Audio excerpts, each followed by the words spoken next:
right, we have our last speaker of the evening, Danny O'Brien. I have no idea what Danny's going to say. I never do, neither does he. And that's always part of the fun of having him. And so thanks for wrapping it up with us. Do you want to? I don't know what I don't know what, time has no meaning anymore. What time is it now? It's like 11 p.m. I'm sorry, I'm stopping you from your party, which is never a good place to be. There should be like, you know, a meme or something that says like, you know, never stand between a hacker and their caffeine. So let me, so if you want to get in touch with Liz, by the way, what's a good contact, Liz? Just Google for Liz Henry. Okay, Liz Henry at Gmail? Gmail.com? Okay, so. Yeah, if you want to just put up a web page, actually, while you're here, just put up a web page and go to like Google for QR codes. I mean, I don't want random QR codes, like, because that will probably be malware. But if you find like a QR code generator, then I can send malware to everyone. No, I can. Generator, yeah, look, it auto-completed. That's like, there we go. It just means that like I have no slides, but if things occur to me, I will type them into that, and then people can scan them. So, oh no, man, this is a really bad idea, isn't it? Okay, I might not do that, but whatever this company is getting a huge advertisement, so that's good. So, oh man, so I've been thinking about the motivations for everybody here, and people have very different motivations to be in this space. And I think one of my primary motivations, just to explore and learn, is to get the jokes.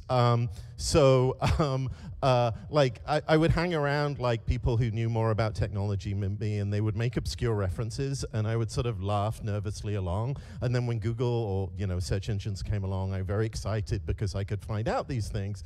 And this was true of everything. Like basically all the literature I read because I wanted to get the Jane Austen jokes, right? And I was like, okay, well now I get it, and like that was probably a good use of my time. So and one of the things as time progresses, because as you'll see and as you'll feel, because you're not at the party yet, I want to talk about the slow progression of time in this talk. And one of the things that's odd about having a culture that is so interconnected, like all cultures are, but like now I feel like one of our contributions to culture is that we really, people can get the references more and people make more references. There's a shorthand. What are memes but shorthands? It's like Damak and Jalad, right? Which is a reference in itself that I'm making to something that you might be able to Google if you can work out how to spell Damak and Jalad. So when things disappear off the internet and go into the boxes over there, one of the things that happens is they're like zero pointer references, another reference that you literally can't get, right? They just go away, and I worry, it's one of the things about getting old is you suddenly went, God, my references don't work anymore. I'm making all of these hilarious jokes about, I don't know, something that no one understands or knows about anymore, and they've gone away. This is all by way of justification as to why I'm going to devote the first 10 minutes, or maybe that was the first 10 minutes of this talk, to an obscure Doctor Who reference from the 1970s. If you were on NPR, another obscure reference, right? Or if you downloaded like Doctor Who, and I feel like maybe out there and in this audience we have a few Doctor Who fans. Tom Baker, who is the one with the big scarf and the curly hair, he, spoiler, dies in the mid-70s. He's not dead. He isn't dead. Tom Baker isn't dead. The Doctor is.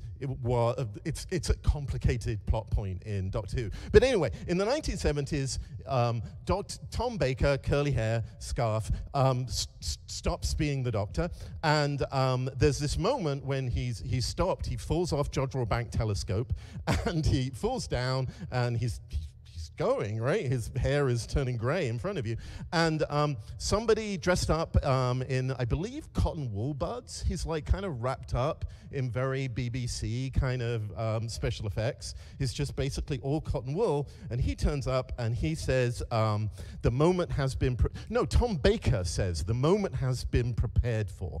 And then the cotton wool bud guy comes, and it's a new Doctor. It's a new Doctor. He looks like James Herriot from the Vet series, and the series progresses. And this is sort of significant for a few reasons, because one is that, like, you know, when I was a kid, I didn't know that, like, the Doctor could die, right? That was like a big, imagine the shock, right? When you're like watching and tuning in, and he's just dead, and like that's really important to understand about your heroes, is sometimes that happens. But the other thing is that I mean, literally within, like in the Doylist and the other one version of this story, the moment has been prepared for. In universe, the Doctor, again, spoilers, regenerates into a new person. And within the construction of this multi-decade-long series, the moment has been prepared for, because they have to keep the show going, so they invented this thing where, like, when an actor doesn't want to do it anymore, he falls down, the moment is prepared for, they do some really bad special effects, a person in cotton buds turns up, and a new person pops up. I'll get to the technical stuff shortly. So so the moment has been prepared for. Okay, one technical bit. I will bring some more technical bits into this. But that episode is called Logopolis, and it was written by Christopher H. Bidmead. Christopher H. Bidmead was actually one of the first Linux adopters in the United Kingdom at the time, and wrote lots of articles about Linux, and was actually pretty heavily involved in, at the time he had an S100 computer, I believe. And so there are lots of things in that episode which shows someone who spent too much time with computers. For instance, two of the main characters talk to one another in hexadecimal. Christopher Bidmead is still online. He's Bidmead at mstdn.social. I would type that in, but I'm a little scared that it wouldn't work. So the moment has been prepared for. So people are moving from Twitter to Mastodon right now, including Christopher Bidmead, and that's because the moment has been prepared for. For many, many years, while Twitter and other centralized social media was in the ascendant, people were working very hard, building protocols, trying out systems, trying out new things, ways of doing things in the background. I feel that, like I've talked about this before, but I feel a real pivotal moment of this was actually Bastille Day, not that Bastille Day, but Bastille Day 2008, which is the date of the Franklin Street Statement. So let's see if I can just type that. Oh God, I'm gonna break your computer. There we go, Franklin Street Statement. The reason why I'm taking time to type this in is because this is one of the references that you would not have been able to get. Not because you've never heard the Franklin Street Statement, although that is probably true, but also because it didn't have free sign up, screw you. That you wouldn't have been able to find it. It would have been on the Wayback Machine. And my hack for today was that I set this up. Franklin, I bought the domain. It's now up, and it's a permanent record, and it's self-hosted. So thank you. No, you're welcome. Okay. I feel like some technical element, if you're going to bog people down in Doctor Who, you've got to do something technical in the background, even if it's not devising a QR code. So the Franklin Street Statement, Bastille Day 2008, was really the first, if not the first, but a concerted attempt by the culture that we're all in, the open culture, to address this issue that we'd freed software. We created this environment with the help of Christopher Bidmead and the Logopolis aliens of creating an open source environment. But it was all going away, right? The people were moving their services into the cloud. people were moving their interactions with people into these newly proprietary systems. And a lot of the stuff that we thought we'd won was fading away. And this was incredibly early. So 2008 was 14 years ago. It was a year after Twitter had started. I mean, I really have to kind of reiterate this. Like 14 years is for some people here, you'll recognize this because you'll be going, 14 years ago, I was 5 years old. I recognize that this is a large period of time.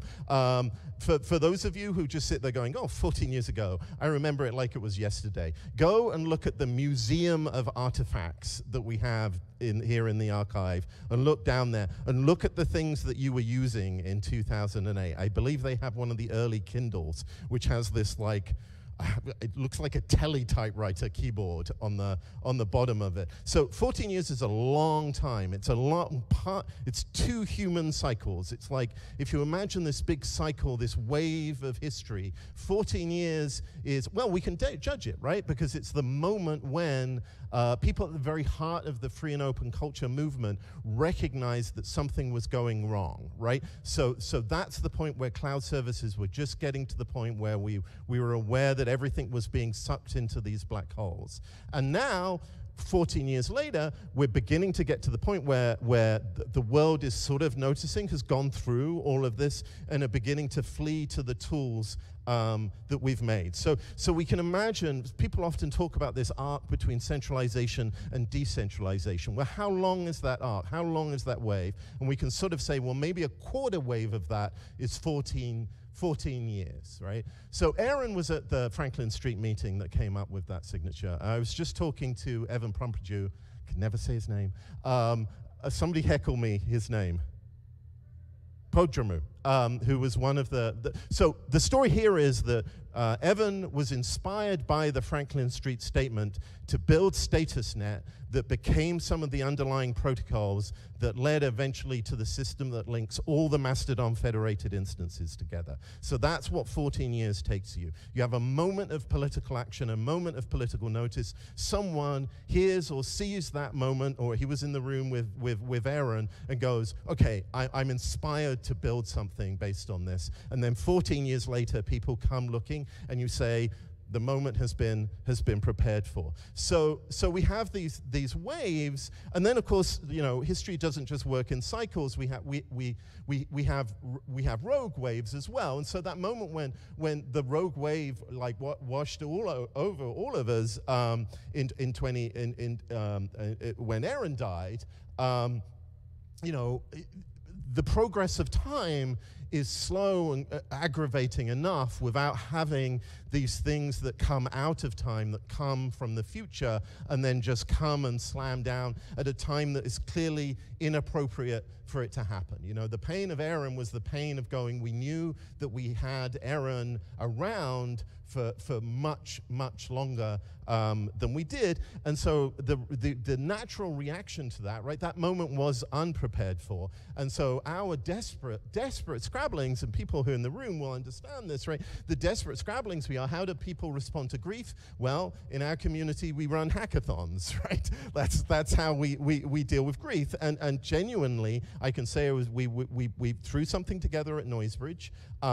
It was super intense because we were all just sitting here trying to work out how to deal with our emotions, but we told everybody it was a hackathon, and I did these ridiculous, if you think that this talk is grinding on, I did these 3-hour talks trying to boil down the history of intellectual property law, all the stuff that the way it felt like is when you don't turn around because then you'll see the doors and you'll go towards the party. But we have these blinking lights all over the building here, and it was like one of the drives had been pulled out, right? And suddenly you sit there going, God, is the system going to deal with the data that you've lost? Is the RAID system going to work? And there was a desperate sort of instinct, I think, on all of us to try and remember and reconvey all the things that we knew Aaron knew that we didn't, like try and reconstruct the RAID drive, if you get that reference.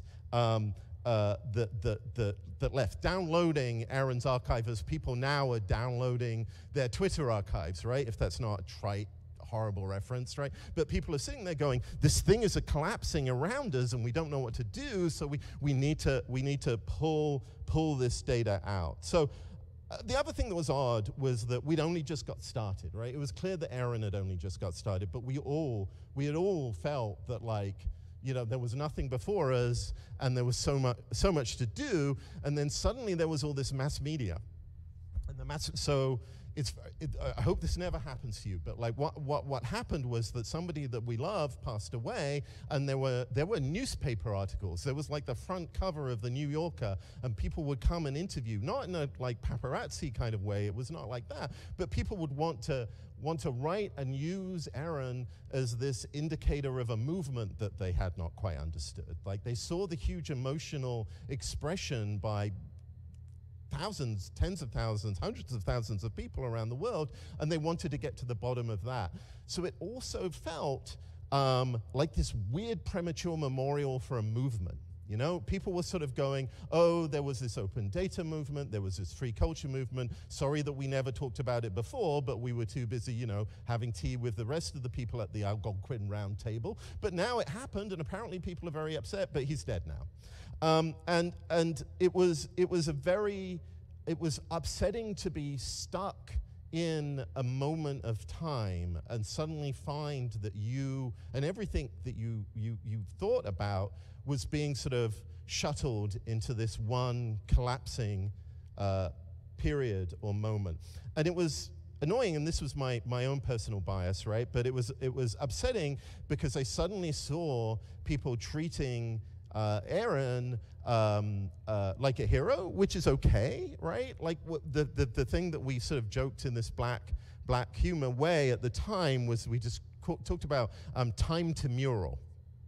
So Aaron passed away, and within a week or so, people were painting murals of him, and that's a disturbing, odd thing to have happen to your friend, right? And it's, you know, it's flattering and nice, but like, who wants to be a mural, right? Like, who? I mean, he would not want to be a mural, and it was odd to have people treating the dead like these heroic figures. But then, you know, as time went on, I think one of the things that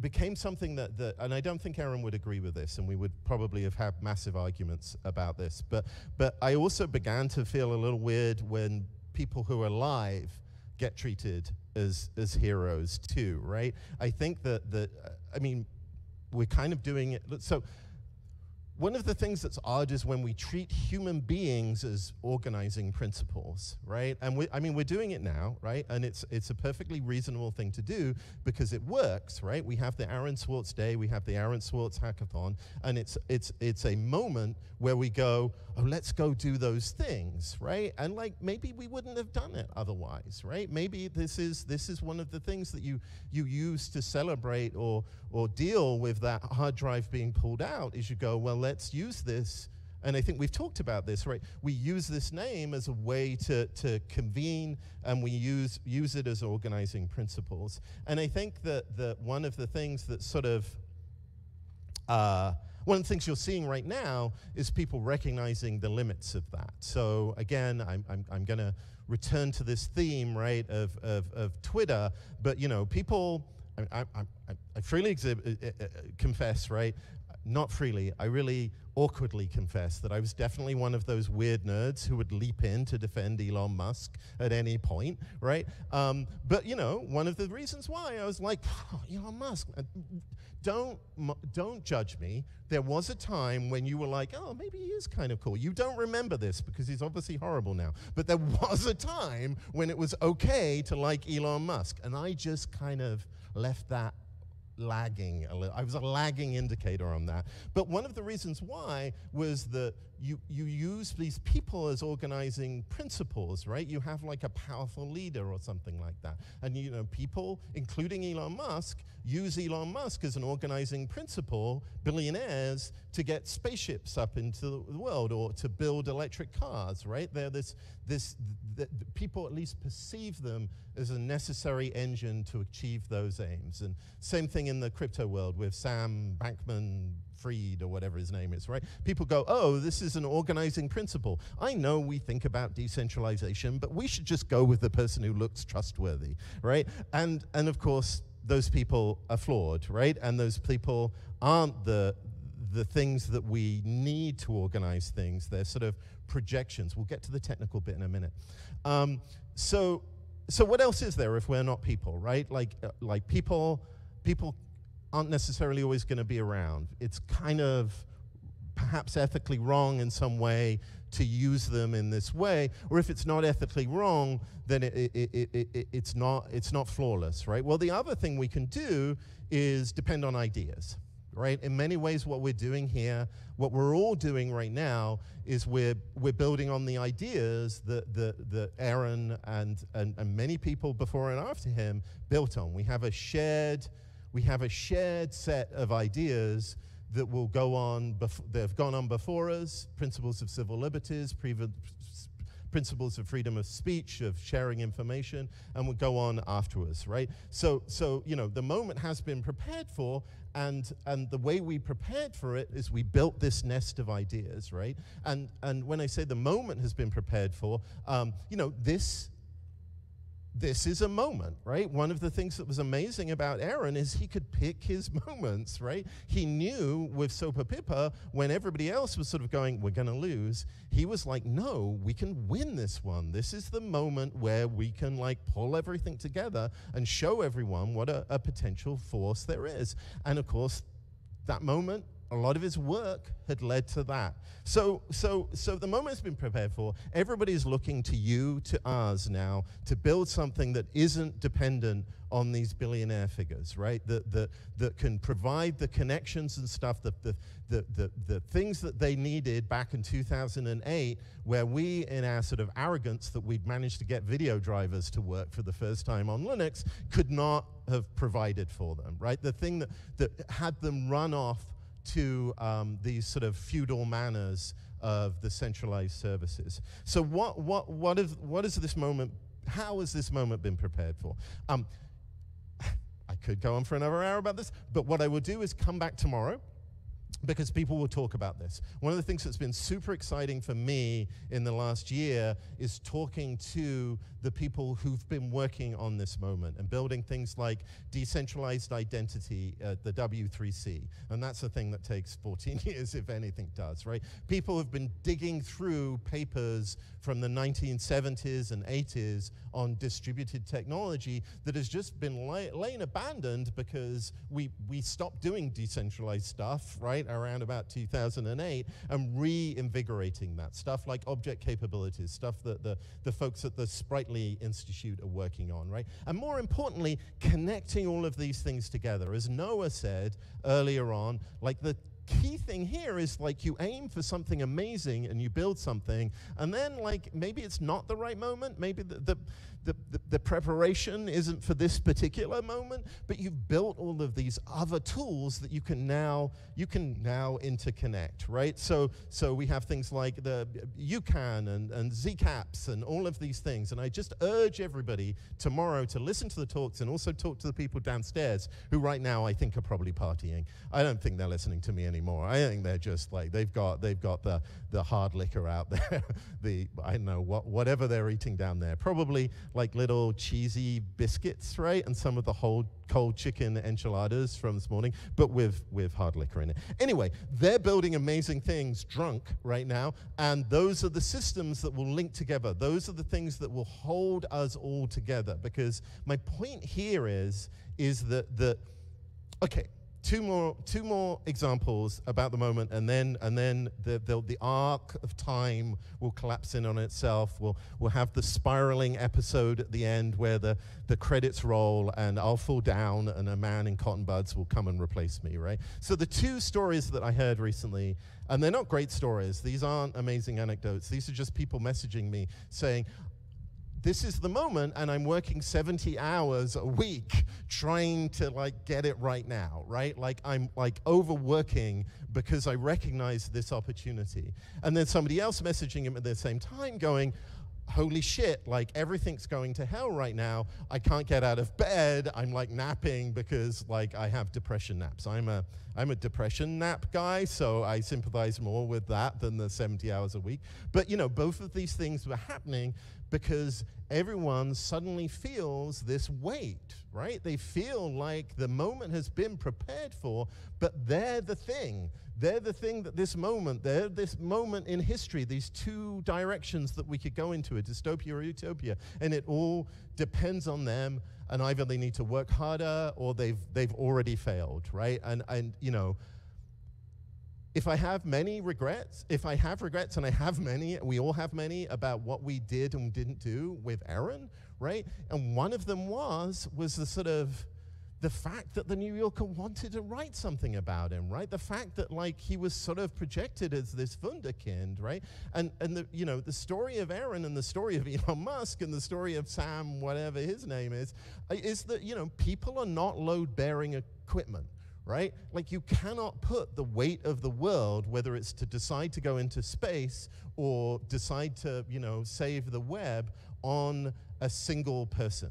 You can build it on ideas, but they're not load-bearing either, and that sometimes the interaction is terrible. Sometimes people can like grab an idea and ride around on it and create amazing things, right? But sometimes ideas ride you, right? Right now, if you're sitting here and you've been inspired by all of these things, but you feel like those ideas are riding you now, right? Like forcing you to do these things, that's good in a way, but you don't. The important thing here is that we need you to stay around, right? Like the thing that happens over 14 years is right now, whether you think this is the end of the world or you think it's the beginning of a new one, is that it will take 14 to 28 years for this to pan out, right? And if it looks like the worst possible moment, the waves will go back up. And if it seems like the height of possibility, and you've built an entire thing on the blockchain and everything's coming down, the waves will come down. And the important thing is we need you around, right? 14, 28, 56, right? There's a reason why that time is the time of you know, a human active lifetime, right? We need you for the duration to carry ideas, not to embody ideas, not to be the engine of ideas, but to just carry this water along with us so we can continue to chop wood and build protocols together, because the thing that prepares for the moment is all of this, right? All of this preparation, all of this eating cold chicken enchiladas and working on shitty edge cases, filing PRs in GitHub, right? It's these little things that Aaron did, and like you will continue doing, and that we all do together. And we'll see you in 14 years, and we'll be in a different place, and like it'll be better. It always gets better if you prepare for the moment. So last thing, right? So if you are feeling caught in an emotional turmoil, dial 988. That's the hotline thing for the people, you know, if you're thinking those thoughts. And this is my message, right? It's in hexadecimal, it's 3DC. Okay, OX3DC. Think 3 Washington states, right? And that's how you'll remember it. And that's how I remember all that Doctor Who trivia. So, thank you. Let the party begin.